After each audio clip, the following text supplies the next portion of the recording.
मराठ्यांच्या 96 कुळामध्ये पवार घराण्याचं खूप मोठं योगदान आहे. ह्या घराण्यानं अनेक मातब्बर वीर दिले.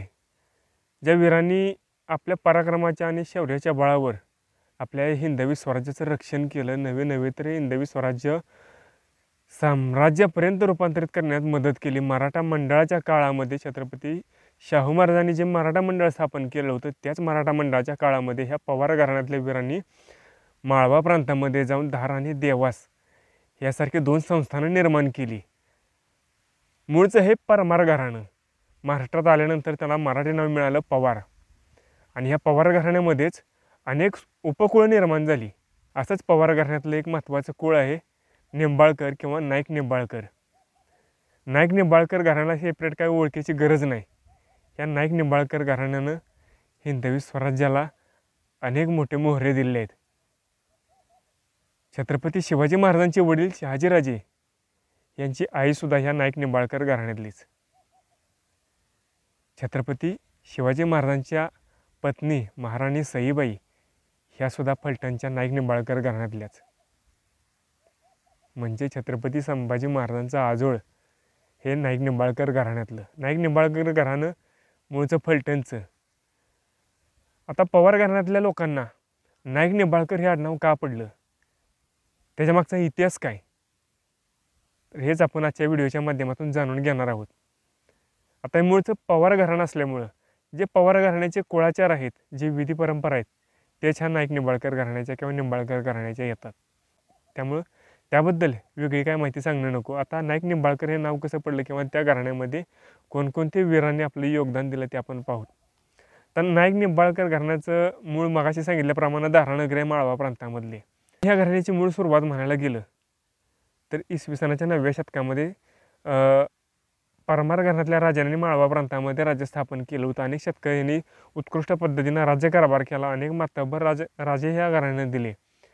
पण मागाशी सांगितल्याप्रमाणे मध्ययुगीन कालखंडामध्ये अनेक मुसलमानी आक्रमणं भारतावर व्हायला लागली. दिल्लीची सत्ता मुसलमानी सुलतानांच्या हातामध्ये गेली आणि हळूहळू त्यांनी राज्यविस्तार करायला सुरुवात झाला. त्यांच्या अन्यायकारी आक्रमणांनी उत्तर भारतातून अनेक मातब्बर राजपूत राजघराणी ही दक्षिण भारतात किंवा महाराष्ट्रात यायला लागली. त्यापैकीच एक परमार वंशाचं घराणं होतं, जे माळवा प्रांतामधून त्यांची एक शाखा महाराष्ट्रामध्ये आली. आता ह्या निंबाळकर घराण्याचा मूळ पुरुष म्हणून जो म्हटला जातो तो मूळचा परमार वंशीय निंबराज परमार हा इसवी सनाच्या 13व्या शतकाच्या दरम्यान महाराष्ट्रामध्ये आला. ह्या सुलतानांच्या अन्यायकारी आक्रमणांना कंटाळून आणि तो फलटणजवळचा जो महादेवाचं जंगल आहे त्या जंगलामध्ये मुक्काम करून राहू लागला होता. त्यामुळं तो ज्या ठिकाणी मुक्काम करून राहू लागला, ते वस्ती करून राहू लागला, त्या परिसराचं आपोआपच नाव निंबळक पडलं. ते जे गाव निर्माण झालं, नगरी निर्माण झाली, त्याला निंबळक ह्या नावानं लोक ओळखायला लागले. आणि त्या निंबळकमध्ये राहणारे जे परमार वंशीय राजे किंवा जे लोक, त्यांनाच नंतर निंबाळकर पवार असं म्हणून ओळखले जाऊ लागले. त्यानंतर ह्या घराण्याला आणखीन मोठा इतिहास आहे, ते पण आपण पाहूया.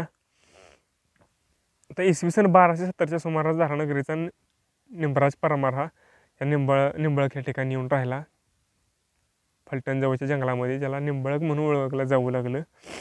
आता त्यानंतर जवळपास 11 वर्षाची पराक्रमी कारकीर्द घडवली. हा मोहम्मद तुघलकाच्या पदरी चाकरीला होता. आता त्यानंतर ह्यानं 1284 साली फलटण संस्थानाची स्थापना केली आणि खूप मोठमोठे मातब्बर राज्यकर्ते ह्या घराण्यानं ह्या संस्थानाला आणि पर्याय आपल्या महाराष्ट्राच्या मातेला दिलेले आहेत. आता त्यानंतर त्याचा एक मुलगा होता पोडखल जगदेव किंवा पोडखल जगदेवराव म्हणून, तो सुद्धा त्याच्यासारखाच पराक्रमी होता. सुलतानशाहीकडून लढताना तो एका लढाईमध्ये धारातीर्थी पडला, मारला गेला. त्यामुळे ह्या मोहम्मद तुघलकानं ह्या पोडखल जगदेवरावाचा मुलगा, जो दुसरा निंबराज परमार या नावानं ओळखला जात होता, त्याला फलटणची जहागिरी दिली. त्याचबरोबर सरदारकीची वस्त्र दिली आणि महत्त्वाचं म्हणजे नाईक ही पदवी दिली. त्यामुळे तेव्हापासून हे निंबाळकर नाईक निंबाळकर म्हणून ओळखले जाऊ लागले होते. आणि त्याचबरोबर सोन्याचा तोडा दिला आणि मस्तकावर त्या पगडीवर मोर्चेल वापरण्याचा सन्मान देऊन एक प्रकारे राजे हा स्वतंत्र किताबच ह्या दुसऱ्या निंबराज परमाराला ह्या सुलतानानं दिला होता आणि त्याच्या अस्तित्वाला स्वतंत्र मान्यता दिलेली होती. तसं फलटण संस्थान बघायला गेलं तर खूप मोठं होतं अशी काही गोष्ट नाही.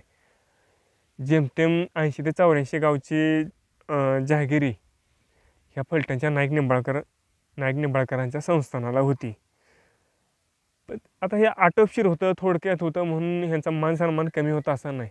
संस्थान जरी छोटं असलं तर ह्यांचा मान सन्मान आणि दबदबा खूप मोठा होता. त्या काळातल्या मातब्बर घराण्यांच्या बरोबर ह्यांचे संबंध होते. त्याचबरोबर ह्या नाईक निंबाळकर घराण्यानं जवळपास 700 वर्ष फलटणच्या राजगादीवर सत्ता गाजवली आणि निरंकुशपणे गाजवली. कुठलाही वाद वगैरे काही नाही. आणि 27 पिढ्यांची राज्यकर्त्यांची वैभवशाली कारकीर्द या नाईक निंबाळकर घराण्याच्या फलटणमध्ये घडली होती. आता ह्या फलटणच्या घराण्याच्या अनेक शाखा विस्तारल्यात, महाराष्ट्रभर विस्तारल्या, फलटणच्या आसपास विस्तारल्या. तर त्या शाखा निंबळक, फलटण, वाठार निंबाळकर, सुरवडी, कुरवली, विंचुर्णी, तावडी, पाडेगाव, राजाळे, वडगाव निंबाळकर हे वेगवेगळ्या ठिकाणी ह्या निंबाळकरांच्या अनेक शाखा विस्तारलेल्या आपल्याला बघायला मिळतात. आणि त्यानंतर आणखी भारतभर गेले असतील नंतरच्या काळामध्ये.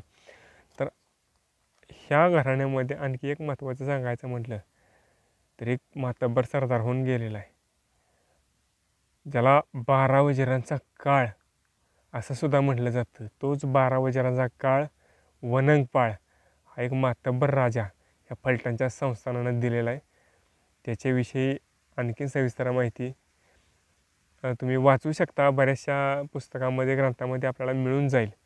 तर असा हा निंबाळकर घराण्यांचा इतिहास होता आणि नाईक निंबाळकर या नावाच्या मागची कहाणी होती. धन्यवाद.